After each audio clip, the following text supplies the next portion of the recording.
High tomorrow at 22. I'm Steve Williams on AM 560, The Answer. Light snow in 15. Next news 7:30. Chicago's Morning Answer continues next on AM 560, The Answer.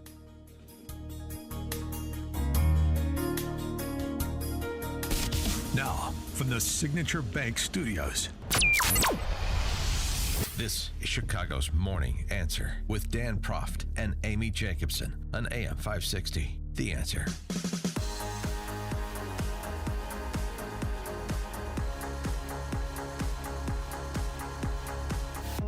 Top of the morning, Dan and Amy. The general commentary on the California wildfires as we learn more with each passing day about the government's lack of, at both the state and local level, lack of preparation with at least a week of advance warning from the National Weather Service, as we discussed earlier in the program, combined with the response in real time ongoing.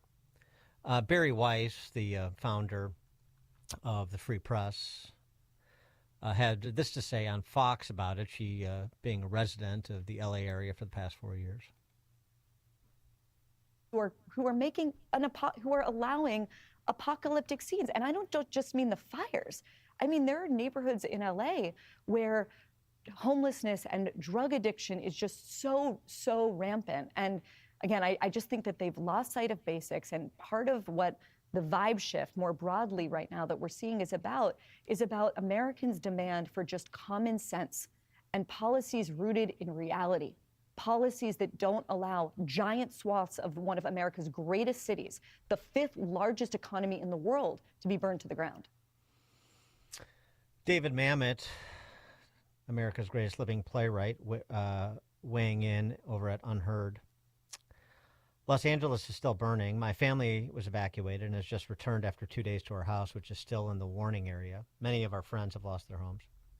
It's been known for decades that massive brush fires were fueled by debris and blowdown, which should have been regularly cleared. On August 31st of 2023, Circling the News reported that the Pacific Palisades Community Council president contacted her assemblymen about concerns regarding brush abutting her land. She writes, quoting, "She was put in touch with Richard Fink, California State Park Superintendent. He attended the August 24th Community Council meeting and explained that the state does not do brush clearance of parkland because, quote, we're here to protect the natural habitat, unquote." In an email to Circling the News, it was explained the department works closely with the Newsom administration and other state departments to improve and expand forest management on state-owned land to reduce the risk of catastrophic wildlife fires and improve forest and wildlife health. But where the state land ends, habitation begins, and what unutterable fools would suggest a wildfire would respect that boundary. Answer, writes Mamet, the Newsom administration. Brush fires on uncleared state land have been devastating California for years, and the ecosystem Newsom's commission was protecting did not extend to human beings and their property in the Palisades or Altadena or Franklin. And so the largest and most catastrophic fire in LA history resulted from fairness. Newsom, LA Mayor Bass, and Fire Chief Crowley, though not on the hose, have been on the front line of the struggle for fairness. And as we've talked about seemingly ad nauseum now, it turns out that wildfires are not particularly interested in your righteous DEI proclamations. For more on the topic, we're pleased to be joined by Brendan O'Neill. Brendan O'Neill is the chief political writer at spikedonline.com. He's also the author of the book After the Pogrom, 7 October, Israel and the Crisis of Civilization. Brendan, thanks for joining us again. Appreciate it. Hey, how's it going? Well, it could be going better in California in particular, but this whole discussion which you wrote about of the DEI-addled city and state government in California, and as we are examining this catastrophe from every angle, we see sort of the same fingerprints come up again and again and again, and it's these fashionable views that left coast elites had that turn out to be very unfashionable in moments like this. Yes, absolutely. Unfashionable and dangerous. I think the LA fires raise lots of questions about the governance of Los Angeles, about the Democratic Party, about whether we are ruled by elites that just don't know how to organize society anymore, which is my feeling. But it also raises questions about the nonsense of DEI and the whole cult of DEI. And when I saw a video of one of the deputy leaders of the Los Angeles Fire Department talking about how, when you have a fire, you want someone from the fire service to look like you. And I remember hearing that, thinking that's the opposite of the truth. If my building was on fire, I would not want a fireman or a firewoman who looked like me. I would want someone who was at least 6 inches taller, Right. 20 years or 30 years younger, and much stronger than I am. So it's at moments like this when you realize that whole phony politics of representation, that whole phony politics of diversity and inclusion, it actually it grates against the common sense of society, and it grates against what society really needs at times like this, which is for, let's put it bluntly, strong men to step up and do the job that needs to be done. And to be perfectly honest, when firefighters do arrive on the scene, they have masks on, so we don't know about their gender or their race anyway. Yeah. But what are people saying over at the UK about what's going on right now with the Los Angeles or the California fires? We're really shocked. We are so shocked that a city like we know that there have been wildfires forever in California, and it's a hot part of the world. And there were wildfires there and elsewhere long before humans exist. So I'm quite skeptical of the idea that this is caused by climate change, and that it's all down to man-made climate change. I think that's an ahistorical view. So we're well aware over here that fire has been a problem in that part of the world for a long time, but we're still shocked at the extent of this fire. We're not clear who's in charge in Los Angeles. It doesn't seem clear to us as British viewers at all who's running the show there, who's doing what. And it does seem as though this very wealthy city, this city of culture, this city of film, this city that we're all familiar with through watching Hollywood films, it does seem to be a city that has huge problems.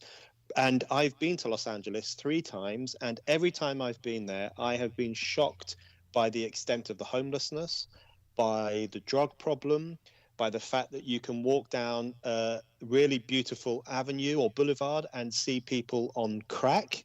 I mean, these are genuinely shocking things to see in a modern country like the United States. We have many problems in the UK, but you don't see things like that. And I think Los Angeles, after this awful fire, needs to have a reckoning with itself, I think, and with how it's being governed.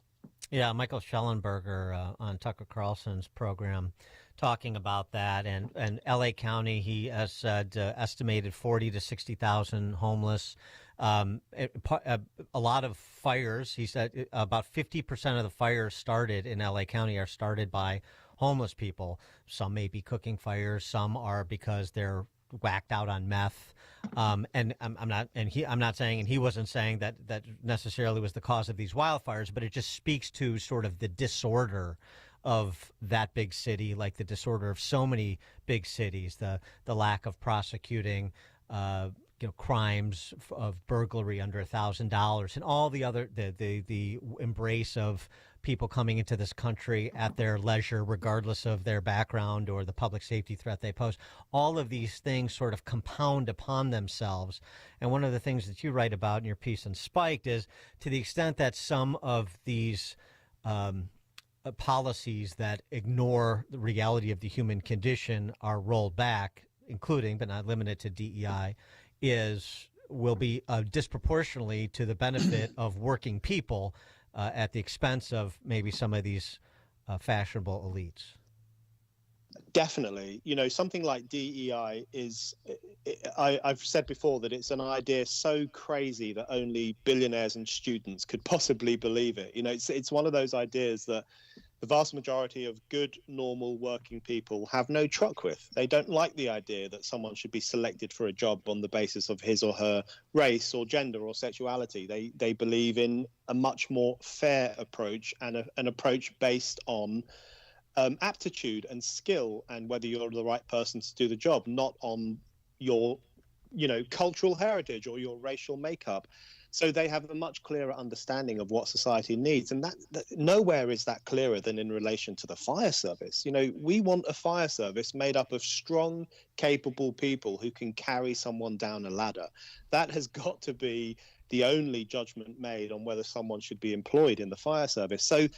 But one of the problems in relation to all of this is the clampdown on free, open discussion about the problems that our societies face. So if you criticize the DEI ideology, you will be called racist or transphobic or Islamophobic or whatever else it might be.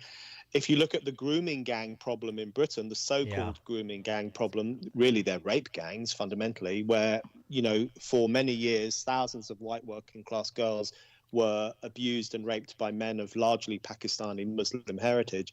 That discussion about that was frozen out for years and years because people were worried about being called Islamophobic. And you can see how an idea like Islamophobia acts as a straitjacket on public discussion, a straitjacket on free, open debate about the problems our societies face, to such an extent that elevating the protection of Muslim communities from so-called offence was seen as more important than protecting working class girls from rape. Well, this is how deranged it's become. Sorry to interrupt, and that persists after that Dominic Green piece came out in the Free Press documenting what you're talking about. 20 years of rape gangs in Britain.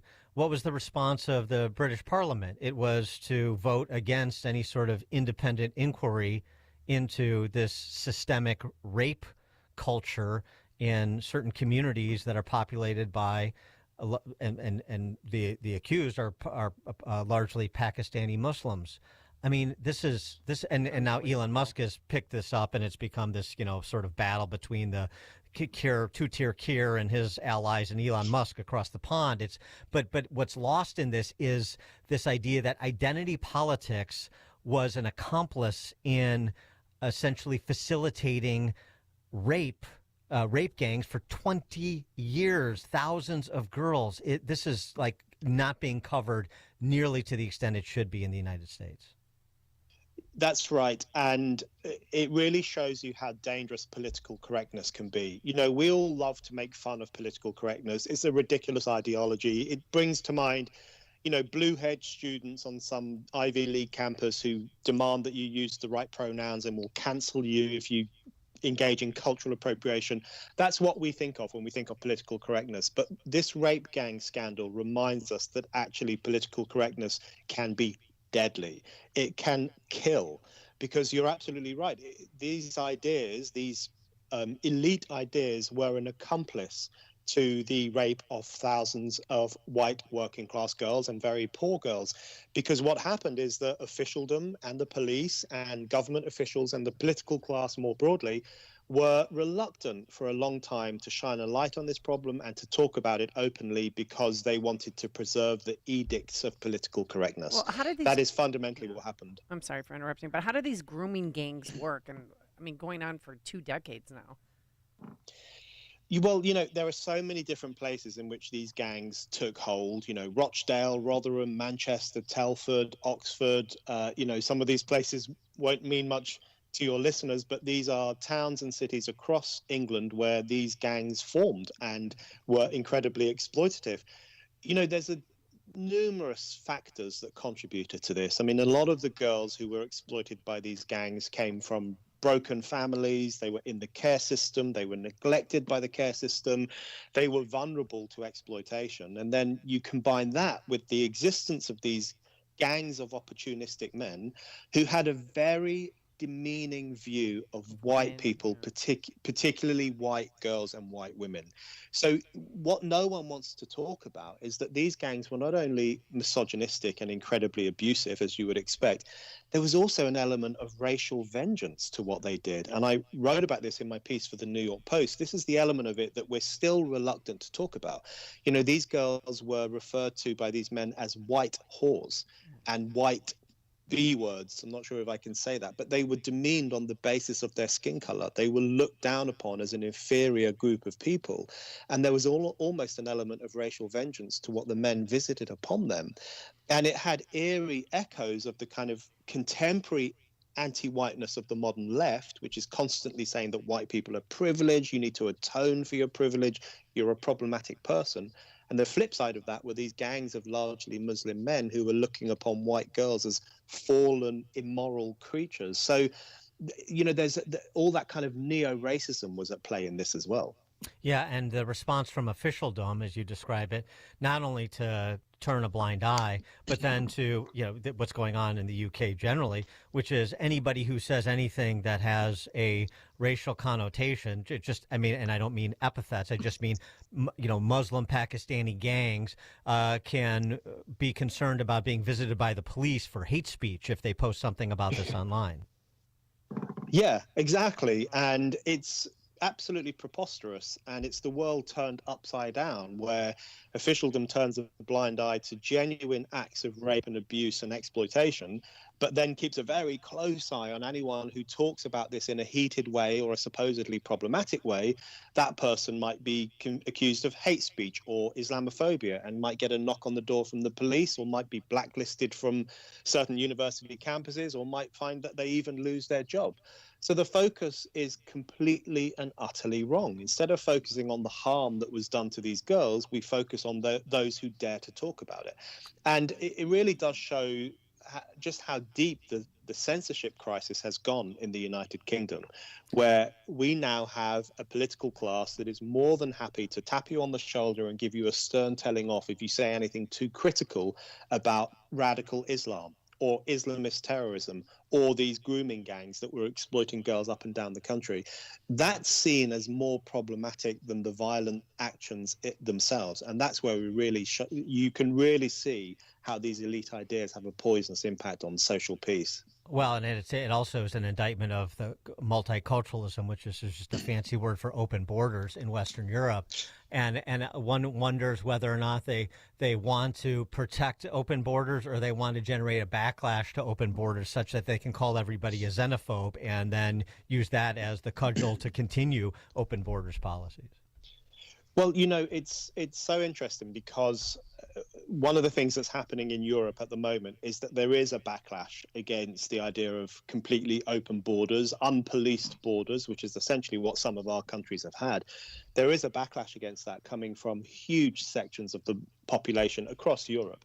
And some countries like Sweden and Denmark, for example, are now instituting policies of zero migration. So they are massively cutting their migration levels, because these are countries alongside Germany and France and other countries in Europe which took in huge numbers of people from the Middle East and North Africa during the migrant crisis a few years ago. These countries took in huge numbers. They largely did it as a means of virtue signaling, to say, look, we are good, positive leaders, we are open to everyone, we're open to the world.